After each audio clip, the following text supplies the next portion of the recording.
Hi, everyone, and welcome to another episode of Music with the Maestro. I'm Anthony Blake Clark, Music Director of Baltimore Choral Arts, and with me today is Dr. Eugene Rogers of the University of Michigan and the incoming Artistic Director of Washington Chorus. So he will be another hometown hero pretty soon. Welcome, Dr. Rogers. How are you?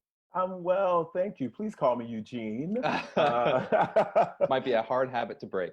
Oh, please. Well, it's good to be here. I'm so honored that you'd have me as your guest. And, for me, it doesn't feel like I'm a newbie to that area because, of course, I'm from Virginia. I don't know if you know Right. that. Yes.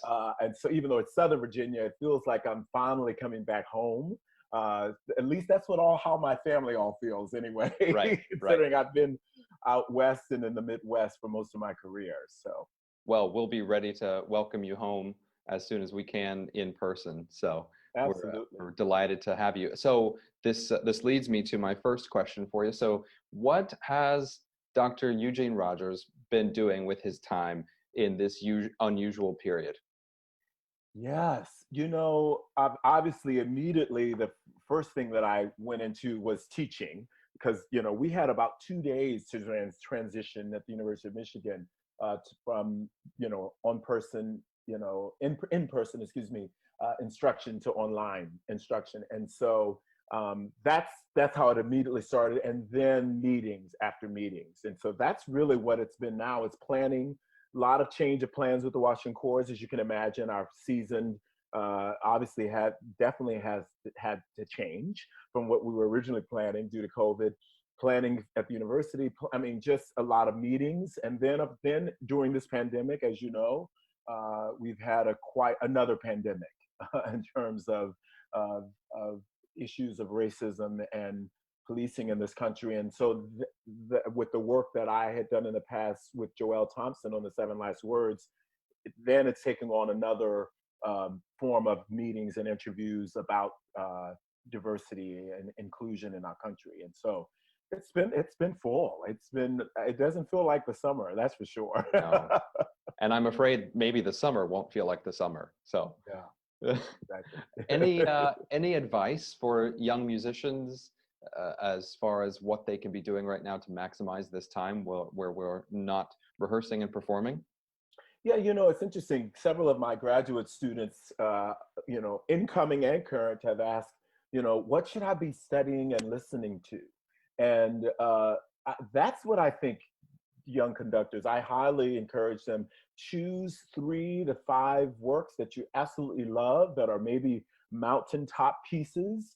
And it's a great time to get those scores, watch, listen to various recordings. I think it's a great time to learn rep. That's we're not out as much. And so that's what I've been encouraging a lot of my students to do, whether that's choosing their own repertoire or getting a head start on things we're going to be working on next year.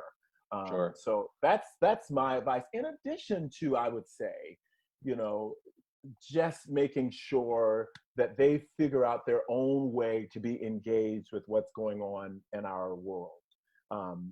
And of course, again, that's whether that's dealing with issues about COVID or dealing with these very important issues in our country right now. And so I think all 3, if one can sort of pivot a bit to deal with all 3 of those areas, I think it will keep their minds, their hearts, their spirits, all of that engaged. Perfect. So do you have, I'm sorry for these rapid fire questions, do you have a favorite new composer that you've just recently discovered? Favorite new composer? Living composer. Living, yes, of course. I assumed. I would say a favorite only because I've now commissioned this composer twice within the last, I think, last 6 to 8 months, is Damien Jeter. Is someone that I think is a new, emerging, talented, brilliant composer.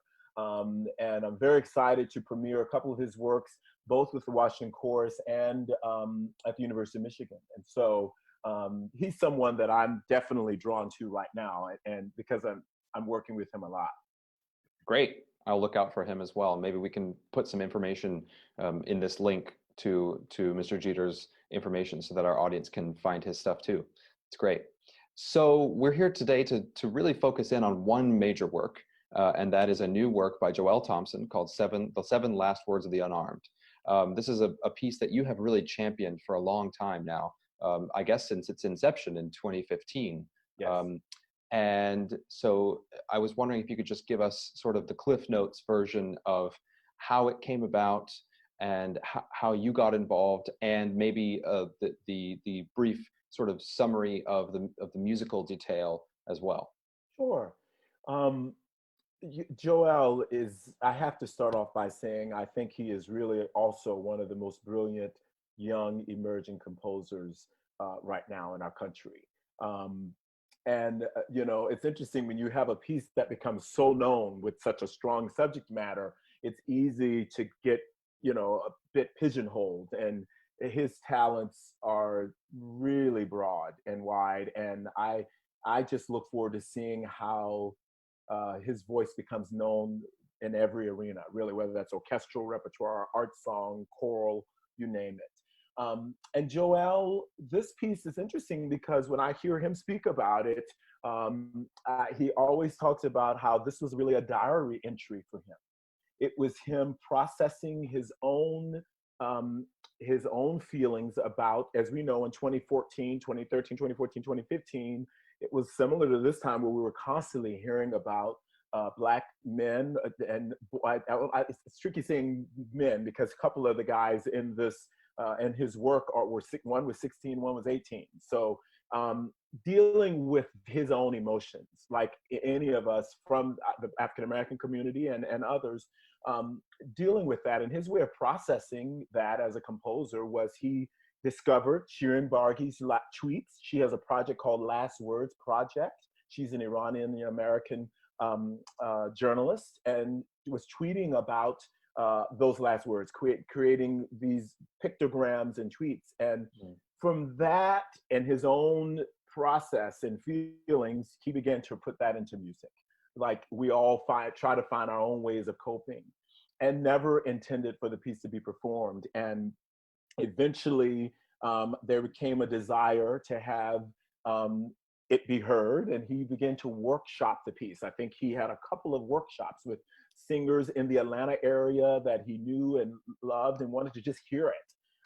And from there, a friend recommended me, and he reached out to me and said, I would love for you to consider this work. And you know, I sat on it for a little bit. I'm not gonna lie, because I thought, man, I resonate with this piece personally in a real way, but how do I even think about approaching this with an ensemble of mostly non-African American college men, young men?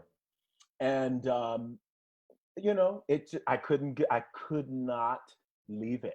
It kept coming back to me, and finally, at that time, because 2015, it's interesting to see how the voices have come around. 2015 versus now, people had very different feelings about Black Lives Matter and policing in America. And I knew that if I was going to present this piece, we had to figure out a way to find a universal connection. And it was then at that moment, we were going to South Africa that summer, and I was reading Nelson Mandela's book about Ubuntu and the idea of that we are more human through the humanity of others. And that concept to me was directly in line with this work. And so we came up, I decided to sort of frame it around the ideas of love, life, and loss. And this became, as far as I was concerned, another expression of loss. And hopefully that humanity, the loss of life, regardless of people's background or political beliefs, that would resonate with hopefully everyone. And that's the journey. For those who don't know the work, it is a 7-movement work originally scored for TTBB chorus, chamber strings, and piano that uses 7 last words of African-American young men and men who were killed by authority figures. It's about 15 minutes in length. And now, of course, he has adapted it for SATB, and there's a Sphinx organization commissioned a full orchestral version of that as well. So to me, there are so many parallels of this work and works that came before it, and that's part of the genius of this is just purely a piece of composition. I mean, of course, the seven last words is an obvious allusion to, you know, the last words, the sort of the Stations of the Cross and the seven last words of Christ. Among them being, you know, I thirst, it is finished, and you know, I think of the famous Haydn piece that we all do, the seven last words of Christ. And so I think that's an amazing tie-in, and it's also an amazing tie-in to the experiences of these young men who were, you know, senselessly, for no real reason, experienced brutality, just like Christ did in the stories and the pieces of music that we, you know, you and I are really, that's some of our bread and butter often. I've been doing a lot of thinking about the Matthew Passion and the John Passion because I've been doing some sessions on it with people, and I'm continually struck right now by the struggle and the murder of Christ as an allegory or replacement for, you know, the lives of these unarmed Black men. And I feel like you have been banging down the door with this piece since 2015, and maybe only now is America ready to listen. And that's fair. That's you a know, fair. yeah. And there were a few. Sorry, go ahead. Finish. No. It's okay. Sorry, go ahead. And that was his inspiration. Was Haydn's seven last words from the cross. That's what he was. You know, Joel's master's is in both conducting and composition, and I think piano possibly, if not composition, it may be conducting and piano, with composition being something he always would do on the side. And so he was studying that work. That became sort of the impetus. And compositionally, I mean, this is why also, as much as there was all sorts of what I knew would be a political, for some, a very political piece, even though I have very different feelings about that. It was brilliantly conceived compositionally, which, if you know, we have time to talk about that, hopefully. But the work, that's what I couldn't get away from. Not only do you have this very relevant, important conversation that needs to happen, you have musical brilliance with every single word being set differently. The kernel of the Lower medieval tune, the armed man is to be feared, that is really heard throughout. It's just brilliantly conceived, really. I agree.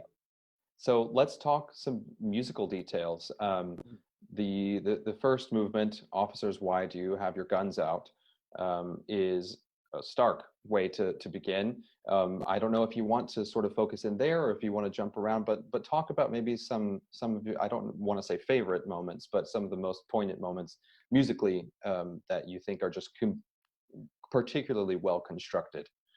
Yeah, gosh.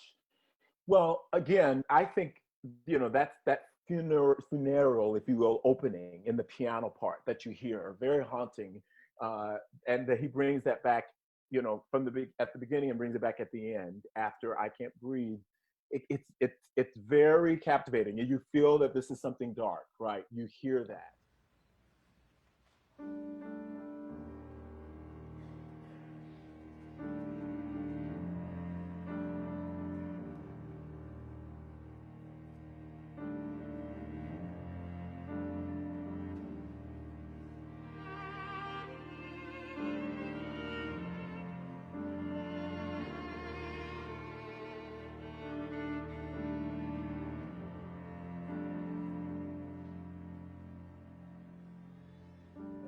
Three moments that really stand out. I think of the second movement, the Trayvon Martin movement, that is imitating the chase of Trayvon Martin. What are you following me for? So he uses the fugue idea, the idea of this musical argument, chasing, if you will.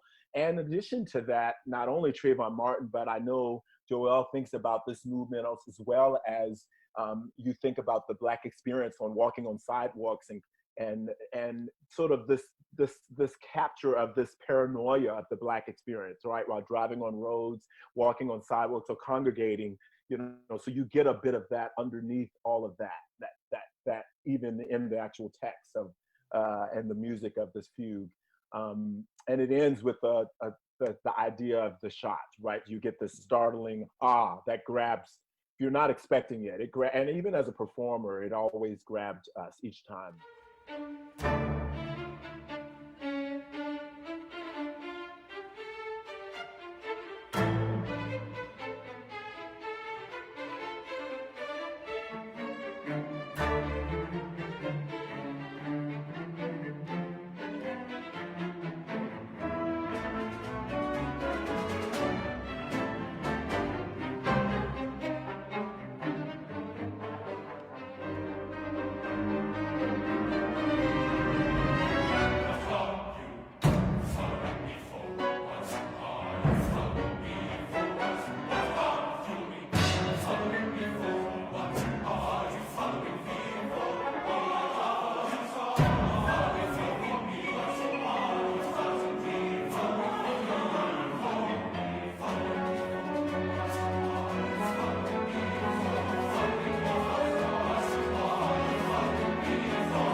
I think the other movement for me that really grabbed me was the Oscar Grant movement, the aleatoric section, where the chorus not only is half of the chorus is humming the L'Unarmed theme in the form of a spiritual, and then the other half of the chorus is hitting their chests at the sounds of a gunshot and "You Shot Me." And when we try to perform it, we try to start we think of Oscar Grant, right? When he, and in that, I don't know if you've ever seen the clip of that interaction where it's almost like the shot happens and "You shot me." It's a question, right? It's like, I can't believe it. And so we try to perform it where it started with more of a question to the actual anger, and then the plea of "You shot me," why, so trying to capture, even in the aleatory representation of that, trying to capture the different emotions of that. That moment is pretty hard. I think that's the hardest moment to conduct, because underneath that, you also, you're getting the L'Unarmed theme, you're getting the drama, the buildup of that, and the underpinning of the heart monitor. And gosh, I have to say, it's hard to just to not be emotional and watch those guys portraying those words. That's a moment, I have to say, that stands out. You shot me.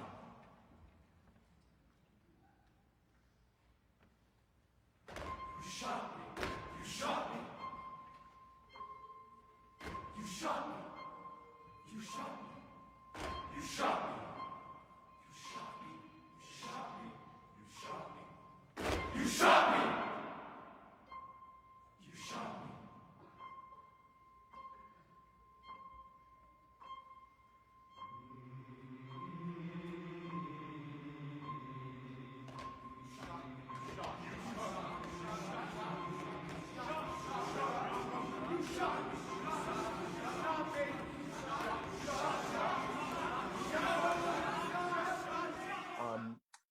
The movement after that, the John Crawford movement, "It's Not Real."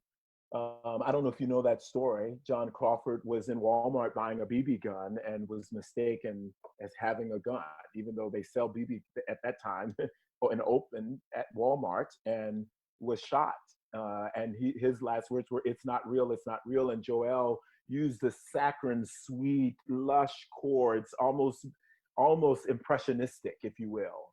"It's not real." And the idea of it being a dream, is this really happening? Right. As well as obviously painting those words. And all along, you're getting the heart monitor, a C natural, that sometimes fits in with the harmony and other times does not. So it goes in from consonance to dissonance. It's, again, another one of those moments.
So we've been discussing in Baltimore how to mount this production in some way.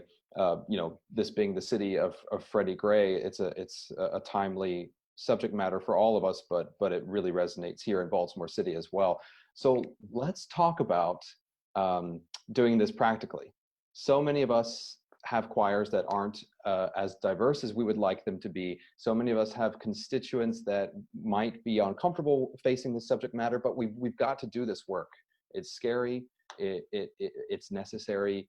What are your pieces of advice for people to really sort of just launch in and do this and have this conversation? And I know that you have a website that's a really, really phenomenal resource as well. So I hope that we can talk about that as well. Sure, would love to. It's interesting because in 2015, obviously my approach was to find the universality or the universal themes. I still don't disagree with that, depending on your audience, depending on your community, because I believe anyone can connect to this piece if we find that connection. You can either choose to go to make it a statement about racism, policing in America, or Black Lives Matter. You can take that approach, or you can take a different approach. I think either way, the conversation can be had. Mm-hmm. And I think any conductor who chooses to program this piece must find that within their community. The community I was in, it was Ubuntu, and it was Love, Life, and Loss. And so would it be the same now? Probably not, because it's a different day. I feel as if it's not as controversial to make those statements. I also think pairing it, I arrange Glory because I think when the piece ends with I Can't Breathe, and I just prefer to not end the concert with that. I wanted to give people the opportunity to think about what can I do? Yes. And I arrange Glory as a call to action. What can you do? Well, let's work together. And find your own way to work through some of these issues. And so that's, I think, and that could be for another conductor, pairing it with a haydn, or pairing it with something else that allows their community to process. It could be with a panel. Perhaps your concert is involving community members that somehow connect and relate to this piece, and allowing it to be a follow-up discussion immediately after or before the concert. I think there's a lot of ways, I think, if people want to mount the piece, that they need to find, but there's a lot of ways. But the thing that's constant is finding the connection to your community.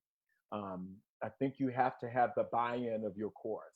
I had the buy-in for most of my students, not all of them, when we premiered it, because of the fact I approached it from this humanity perspective. And at that time, we had a marketing team and all of that. At that time, they were only allowed to use hashtags Love, Life, and Loss, or Ubomi, which was love in I don't know if that's Zulu or not, but using that word, and Ubuntu, they could only use words that related to love, life, and loss. So very interesting. So I mean, I can't imagine, and you're right, the shift in conversation since 2015 is drastic, and it's hardly a controversial position now, or it shouldn't be. But these communities, some communities might have a little bit of uncomfortability at the onset just with the subject matter, but you only need to look at this piece, both the brilliance of it compositionally and just the fact that these are these guys' words. I mean, it's not controversial. This is what happened. This is what was said when they were shot. I mean, I think if you allow your constituency, no matter who they are, to really engage with the piece, I think the humanity just bursts through, and it has a real power to have a conversation and to change people and to really make people think. I think it's just amazing.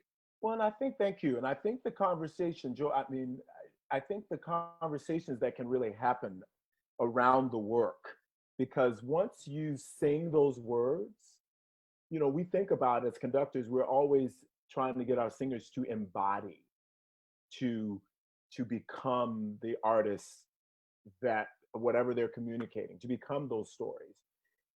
Those words you take on, in a sense, you take on a bit for a moment. You take on a bit of those feelings. And it really allows for great conversations. And that's really what the website and the educational materials are designed to do, is to help people. It really gives great resources for helping people sort of begin that conversation, whether it's before, after, or during. You know, it's I think they're very helpful. So give us that website. Sure. 7lastwords.org. It was a website created by myself in partnership with Sphinx, the University of Michigan, to basically give factual information about the cases. The University of Michigan Law School and Margot Schlanger, who is an amazing professor and lawyer there, she and Rachel Davids partnered to do all of the legal cases, then did work on policing US reform and statistics. It's very good information and helpful, things that people really, you may not know about. And then I partnered with the School of Education. Darren Stockdill, with myself and Margot, created these educational case studies and projects and really talking points. I think for me, I'm most proud of that, because it's not, we don't just give people the music and the documentary, but we give resources for anyone, for high school students, for universities, for community groups, for professional organizations, to really work together to use the music, which I love of this, that arts really has what I love about the whole thing is how as a conductor and a composer, art can be an entree into discussions about, we know this, right? But this is a very concrete way of how arts can be an entree or entryway into people having very important discussions about issues that maybe they wouldn't want to talk about, or, you know, especially in 2015, 2016, you know, now I feel like people are ready for these conversations, audiences alike, you know. And so I would say anyone who programs a piece, use this as an opportunity to allow your community, your board, your singers to really engage in some of these issues. Exactly right. Well, this is so helpful and a really engaging conversation. So thank you for helping us walk through this piece. And I hope that all of you watching will go and explore that website and find more clips of this piece, because there's many now on YouTube and they're just wonderful. So hope that you enjoyed this conversation. Eugene Rogers, thank you so much for joining me today. And Thank you for having me. Of course, and I really can't wait to welcome you here in person. Absolutely, and collaborate. Yes, absolutely, for sure. Thanks, Blake. Good. Okay. Thanks, everyone, and see you next week. Stay sane and keep the music going.